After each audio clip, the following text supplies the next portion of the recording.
महिलाओं को ऐसा लगता है कि उनका पीरियड आ गया है, लेकिन फिर भी पीरियड आने के बाद नेक्स्ट मंथ में उनको पता चलता है कि वो कंसीव कर चुकी थी और जो पीरियड आया था वो एक्चुअली पीरियड नहीं था, लेकिन वो कंसीव कर चुकी हैं पीरियड आने के बावजूद भी।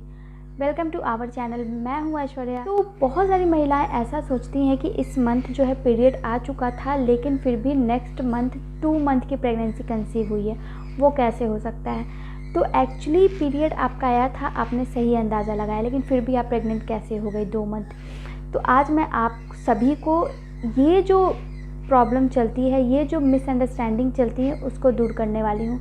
बहुत सारी महिलाओं को इम्प्लांटेशन ब्लीडिंग समझ में नहीं आती है, इम्प्लांटेशन ब्लीडिंग के बारे में नहीं पता होता है। तो क्या होता है कि जैसे ही उनके जो पीरियड डेट होता है उस दिन अगर क्रैम्पिंग, बिल्कुल थोड़े से क्रैम्पिंग के साथ इम्प्लांटेशन ब्लीडिंग होती है तो उसको वो पीरियड समझ लेती हैं। इम्प्लांटेशन ब्लीडिंग और पीरियड में बहुत अंतर होता है। वो ये होता है कि इम्प्लांटेशन ब्लीडिंग आपके पीरियड के फ्लो जितना नहीं रहता है। इम्प्लांटेशन ब्लीडिंग में जो क्रैम्पिंग होती है वो भी पीरियड के क्रैम्पिंग जैसी नहीं होती है। पीरियड जो है 5 से 7 दिन तक चलता है, लेकिन इम्प्लांटेशन ब्लीडिंग 5 से 7 दिन तक अधिकतर नहीं चलती है, वो 1 दिन तक या 1.5 दिन तक ही रहती है। उसमें स्पॉटिंग होता है, ना कि फ्लो होता है, लेकिन पीरियड में फ्लो होता है ब्लीड का।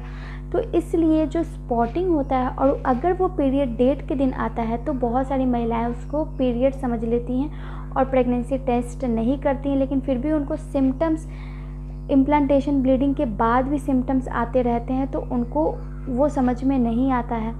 जैसे कि इम्प्लांटेशन ब्लीडिंग अगर आपको पीरियड डेट के दिन आ रही है और बिल्कुल स्पॉटिंग है वो और 1 से 1.5 दिन तक ही रह रही है, तो वो इम्प्लांटेशन ब्लीडिंग होता है। साथ ही आपको प्रेगनेंसी के कई सिम्टम्स भी आपके बॉडी में नज़र आ रहे हैं, जैसे कि आपको थकान महसूस होना, आलस आना, क्रैम्पिंग भी आपको 1 से 1.5 दिन तक ही रहेगा, उससे ज़्यादा नहीं रहेगा।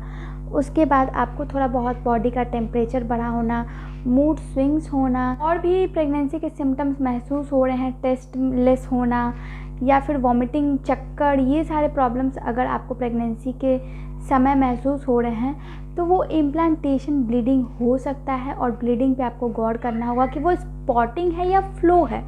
तो इम्प्लांटेशन ब्लीडिंग हो सकता है और आप प्रेगनेंसी कंसीव कर चुकी होती है तब तक। इसीलिए बहुत सारी महिलाएं कंफ्यूज होती हैं कि पीरियड आने के बाद भी बहुत सारी महिलाएं 2 मंथ प्रेग्नेंट कैसे हो जाती हैं, क्योंकि उनको ये भी होता है, या फिर 1 मंथ प्रेग्नेंट कैसे हो जाती हैं, क्योंकि जब उनको सिम्टम्स दिखने लगते हैं और पीरियड थोड़े दिन ही रहता है, क्योंकि उनको इम्प्लांटेशन ब्लीडिंग के बारे में नहीं पता है, तो उनको लगता है कि पीरियड आने के बाद भी मैं 10 दिन या 15 दिन प्रेग्नेंट कैसे हो गई, लेकिन वो इम्प्लांटेशन ब्लीडिंग होता है, ना कि पीरियड का ब्लीडिंग होता है। तो ये कन्फ्यूज़न बहुत सारी महिलाओं में चलते रहता है जिनको पता नहीं होता है इम्प्लांटेशन ब्लीडिंग के बारे में।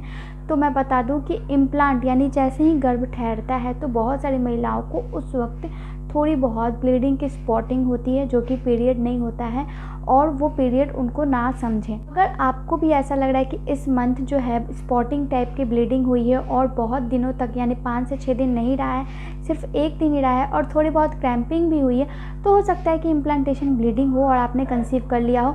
तो इम्प्लांटेशन ब्लीडिंग के बाद आप 10 दिन बाद अपनी प्रेगनेंसी टेस्ट कर सकती हैं, मे बी वो पॉजिटिव आए। तो आई होप कि आपको ये वीडियो पसंद आई हो। वीडियो पसंद आई हो तो वीडियो को लाइक, चैनल को सब्सक्राइब और कमेंट करते जाएं। धन्यवाद।